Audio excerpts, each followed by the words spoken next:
아내가 성기를 입으로 애무해 줄 때 당신이 절대 하면 안 되는 치명적인 실수가 있다는 사실 알고 계셨나요? 단 한 번의 실수가 당신의 부부관계를 완전히 망칠 수도 있습니다. 이 질문, 여러분 마음속에 큰 파장을 일으키지 않나요?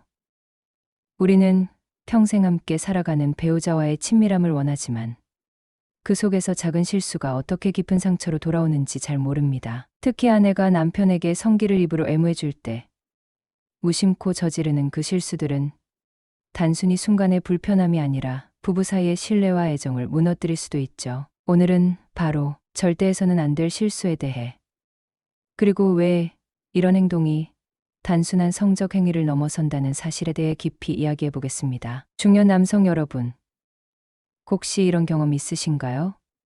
아내가 다정하게 당신을 위해 입으로 애무를 해주는데 갑자기 불편함이나 통증을 느끼거나 뭔가 찝찝한 감각이 들었던 적 말입니다. 혹은 애무가 끝난 후 곧바로 감염, 증상이 나타나 걱정이 됐던 경우는요? 많은 남성들이 이런 문제에 대해 솔직하게 털어놓기 어려워 소가리를 합니다. 하지만 이건 결코 부끄러운 일이 아닙니다. 오히려 정확한 지식을 갖고 현명하게 대처하는 것이 가장 건강한 부부관계의 시작입니다. 사실 아내가 남편의 성기를 입으로 빠는 행위는 성관계에서 매우 친밀하고 특별한 순간입니다. 이 순간은 단순한 육체적 쾌락을 넘어서 서로에 대한 신뢰와 애정을 확인하는 중요한 시간입니다. 그러나 이 친밀함의 이면에는 반드시 지켜야 할 위생과 안전의 원칙들이 존재합니다. 만약 이를 소홀히 하면 심각한 감염 위험이 도사리고 있다는 점 반드시 명심해야 합니다. 가장 먼저 고려해야 할 것은 입과 성기의 위생 상태입니다. 구강 내에는 다양한 세균이 존재합니다. 평소에는 무해하지만 상처가 있거나 면역력이 약해진 상태라면 성기에 세균이 옮겨져 염증이나 감염을 일으킬 수 있습니다. 또 남성의 경우 귀두나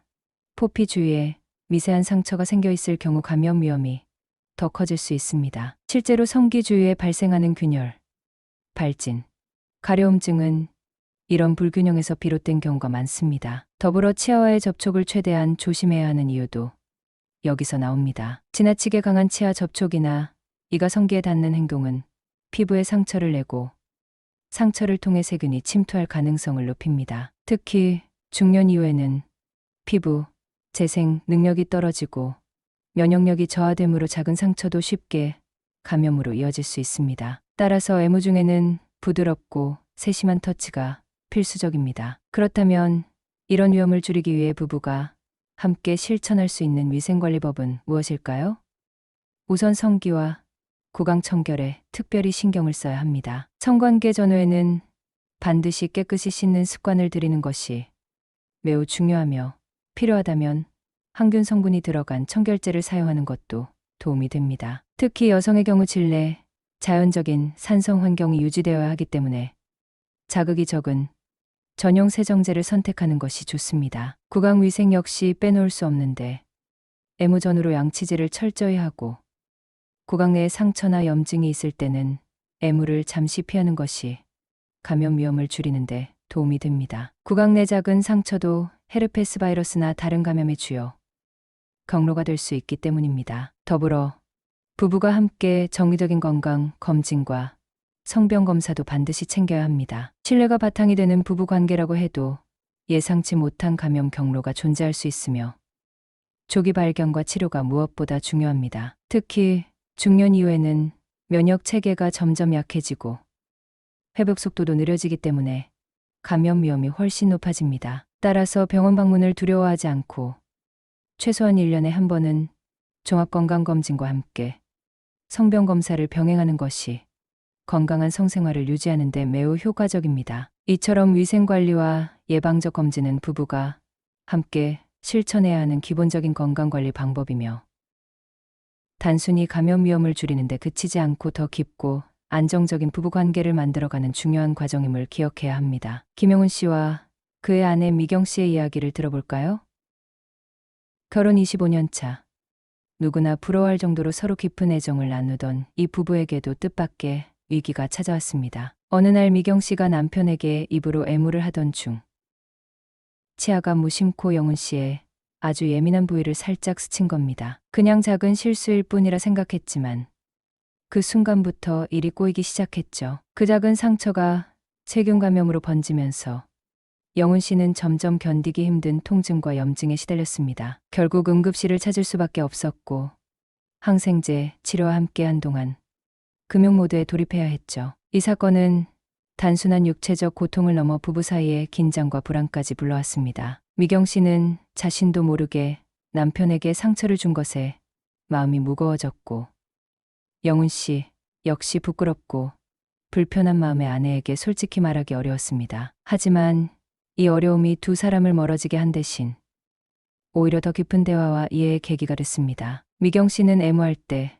치아를 철저히 조심하고 부드러운 입술과 혀 사용에 집중하는 법을 배우기 시작했고 영훈 씨도 자신의 몸 상태와 느낌을 숨기지 않고 아내에게 솔직하게 털어놓는 습관을 들였습니다. 서로를 존중하며 위생과 안전에 대해 함께 노력한 이 작은 변화가 결국 부부관계를 훨씬 더 단단하고 뜨겁게 만든 비결이었습니다. 이처럼 아주 사소한 한 번의 실수가 얼마나 큰 파장을 일으킬 수 있는지, 그리고 그 위기를 어떻게 극복하느냐에 따라 사랑의 무게가 달라진다는 것을 미경 씨와 영훈 씨의 사례는 생생하게 보여줍니다. 여러분도 이런 위험을 미리 알고 사랑하는 사람과 더욱 깊고 건강한 친밀함을 쌓아가길 바랍니다. 이렇듯 입으로 애무할 때 흔히 저지르는 실수들이 부부관계에 미칠 수 있는 영향은 상당합니다. 그런데 이런 문제가 단순히 신체적 위생만의 문제가 아니라는 점도 간과해서는 안 됩니다. 성적 친밀감은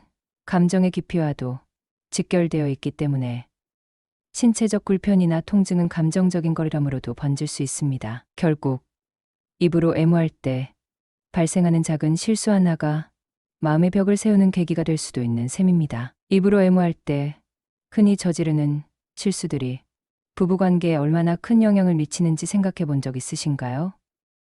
단순히 위생 문제로만 치부하기 쉽지만 사실 이런 작은 실수들이 신체적 불편을 넘어 감정적인 균열로까지 번질 수 있다는 사실을 절대 간과해서는 안 됩니다. 성적 친밀감은 단순한 육체적 접촉을 넘어 서로의 감정을 깊게 연결하는 다리와도 같습니다. 그런데 애무 중에 느껴지는 작은 통증이나 불편함이 쌓이면 그 순간순간의 불편이 점차 마음의 거리감으로 커질 수밖에 없습니다. 결국 입으로 하는 애무에서의 사소한 실수 하나가 부부 사이에 보이지 않는 벽을 세우는 결정적인 계기가 될 수도 있다는 것이죠. 그렇기 때문에 입으로 애무를 할 때 가장 중요한 것은 소통입니다. 서로가 느끼는 감정과 신체의 변화를 숨기지 않고 솔직하게 털어놓는 것이 관계의 질을 결정짓는 열쇠라고 할 수 있습니다. 이 소통은 단순히 어떻게 하면 더 잘할 수 있을까 하는 기술적인 대화를 넘어 서로를 존중하고 배려하는 마음의 대화이기도 합니다. 예를 들어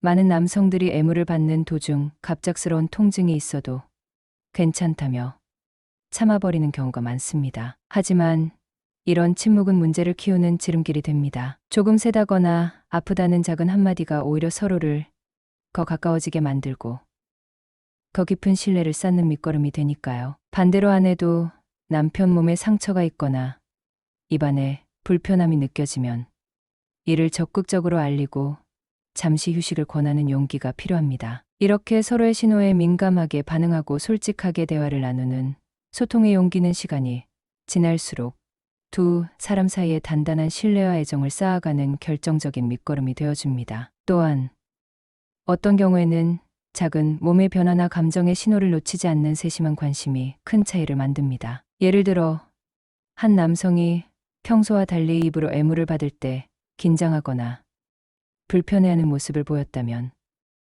아내가 무심코 괜찮아라고 물어주고 남편이 조금 불편해라고 솔직하게 답한다면 이 대화를 통해 그 순간의 불편함을 조절하고 서로의 감정을 배려할 수 있습니다. 반면 이런 소통이 없으면 오해와 불신이 쌓여 감정적으로 멀어질 수 있죠. 이처럼 작은 배려와 진심 어린 소통이 입으로 하는 애무뿐 아니라 부부관계 전반에 얼마나 깊고 긍정적인 변화를 가져오는지 한 번쯤 깊게 생각해 볼 필요가 있습니다. 이런 소통의 용기는 장기적으로 부부 사이의 신뢰를 더욱 두텁게 합니다. 먼저 애무의 시작은 청결에서부터 시작된다는 걸 잊지 마세요. 뜨끈한 입맞춤과 손길이 달콤하게 이어지려면 손과 입이 말끔해야 합니다. 서로 양치와 세안, 손 씻기를 깔끔하게 해주면 상대방은 더 편안하고 집중할 수 있거든요. 이건 단순한 위생이 아니라 서로에 대한 배려의 시작이니까요. 그 다음, 입술과 혀로 전하는 감촉은 마치 달콤한 초콜릿처럼 부드럽고 녹아내려야 합니다. 치아는 잠시 접어두고 대신 입술을 살며시 감싸고 혀로 천천히 탐험해 보세요. 거친 치아가 스치면 순간 집중이 깨지니까요. 부드럽고 섬세한 터치가 오히려 더 큰 전율을 만들어냅니다. 그리고 중간중간 상대의 눈빛과 몸짓을 꼭 확인하세요. 괜찮아 라는 짧은 물음이나 살짝 올라오는 미소, 살짝 움찔하는 반응. 이런 작은 신호들이야말로 최고의 의사소통입니다. 이 순간을 놓치면 애무의 흐름이 깨질 수 있으니 서로가 지금 어디쯤 와 있는지 항상 살피는 게 핵심입니다. 마지막으로 애무가 끝난 뒤에도 로맨스는 계속됩니다. 따뜻한 물로 부드럽게 씻어주면서 감염 걱정 없이 다음 순간을 더 안전하고 달콤하게 만들어 주세요. 이 작은 배려가 다음 애무를 위한 최고의 선물이 된다는 사실 꼭 기억하세요. 이렇게 기본부터 섬세한 감각까지 챙긴다면 애무가 단순한 행위가 아니라 두 사람 사이의 깊은 신뢰와 쾌감으로 가득 찬 황홀한 시간이 될 겁니다. 사실 입으로 하는 애무는 단순한 육체적 쾌락을 넘어서 부부 사이에 숨겨진 마법 같은 역할을 합니다. 심리학 연구들은 입맞춤과 애무가 우리 뇌 속에서 사랑과 신뢰의 화학물질을 쏟아내는 버튼과 같다고 말하죠. 그 중에서도 옥시토신이라고 불리는 이 사랑 호르몬은 입술과 혀가 서로를 탐닉할 때 폭발적으로 분비됩니다. 이 호르몬 덕분에 우리는 상대방에게 더 깊게 빠져들고 긴장이 쑥 내려가면서 스트레스는 싹 사라지게 되는 거예요. 이걸 생각해보면 입으로 하는 애무는 마치 사랑의 비밀 병기나 다름없습니다. 그냥 몸을 만지는 행위라고 무심코 넘기기엔 너무 아깝죠. 입술과 혀가 만드는 그 섬세한 터치 하나하나가 감정을 깊게 연결하는 신호탄이고 두 사람을 완전히 새로운 차원으로 끌어올리는 순간이 됩니다. 심리학적으로도 이런 신체 접촉은 감성적 의사소통의 최고봉입니다. 말로는 표현 못하는 사랑과 신뢰, 욕망이 입술과 혀를 타고 자연스럽게 전해지니까요. 그래서 애무가 잘 이루어지는 커플일수록 부부 만족도가 폭발적으로 높아지고 서로에 대한 애정도 더욱 깊어지는 겁니다. 결국 입으로 하는 애무는 단순한 쾌락의 수단이 아니라 부부관계를 불타오르게 하는 사랑의 촉매제인 셈이죠. 그러니 이젠 단순한 행위로 생각하지 마세요. 그 속에 담긴 숨겨진 심리적 힘과 마법 같은 효과를 인지할 때 여러분 부부관계는 그 어떤 때보다 뜨겁고 단단해질 수 있습니다. 마지막으로 이 글을 읽고 있는 여러분께 꼭 전하고 싶은 말이 있습니다. 만약 지금까지 아내가 입으로 애무를 해줄 때 사소한 실수들이 있었거나 그 과정에서 불편함을 느꼈다면 절대 그냥 넘기지 마세요. 지금 이 순간부터라도 늦지 않았습니다. 용기를 내어 배우자와 진심 어린 대화를 시작해 보세요. 서로의 몸과 마음을 존중하는 태도와 위생, 안전에 대한 작은 노력 하나하나가 여러분의 관계를 완전히 뒤바꿔 놓을 수 있습니다. 부부 사이에서의 친밀한 성생활은 단순한 육체적 행위가 아닙니다. 그것은 서로에 대한 깊은 신뢰와 사랑을 확인하는 가장 강력한 언어이며 삶의 만족과 행복을 좌우하는 결정적인 열쇠입니다. 이 과정을 통해 두 사람은 단순한 부부를 넘어 평생 함께할 동반자가 되며 어떤 어려움도 함께 이겨낼 힘을 얻습니다. 오늘 이 순간부터 서로의 몸과 마음을 더 세심하게 바라보고 진정한 애정을 표현하는 일에 집중해 보세요. 그 작은 변화가 여러분의 삶과 사랑을 놀라울 정도로 풍성하고 깊게 만들어 줄 것입니다. 사랑은 말보다 행동으로 그리고 진심 어린 배려로 완성된다는 것을 잊지 마시길 바랍니다. 여러분, 사랑은 결코 완벽하지 않아도 괜찮습니다. 오히려 작은 실수와 부족함 속에서 서로를 이해하고 보듬어 줄 때 그 사랑은 더 단단해지고 깊어집니다. 오늘 이야기한 절대해서는 안 될 실수를 통해 우리가 배워야 할 것은 완벽한 몸짓이 아니라 서로에 대한 존중과 배려, 그리고 끝없는 소통이라는 사실입니다. 부부의 친밀함은 매일 새롭게 다져지는 신뢰의 다리와 같습니다. 그 다리가 튼튼할수록 우리는 더 안전하게 서로를 의지하고 더 깊이 사랑할 수 있죠. 이 영상을 보신 여러분 모두가 그런 다리를 함께 만들어 가길 진심으로 바랍니다. 당신의 사랑 이야기, 그 누구보다도 소중합니다. 앞으로도 이 채널에서 부부가 서로를 더욱 이해하고 사랑을 키워나가는 작은 비밀들을 계속 나누겠습니다. 이 여정에 함께 해주세요. 지금 바로 구독과 좋아요 버튼을 눌러 여러분과 같은 수많은 부부들이 더 행복한 내일을 만들어 가는데 함께 해주세요. 사랑은 혼자 하는 게 아니니까요. 들어주셔서 감사합니다. 바람 따라 이야기 숲이었습니다. 오늘도 건강하고 따뜻한 하루 보내세요.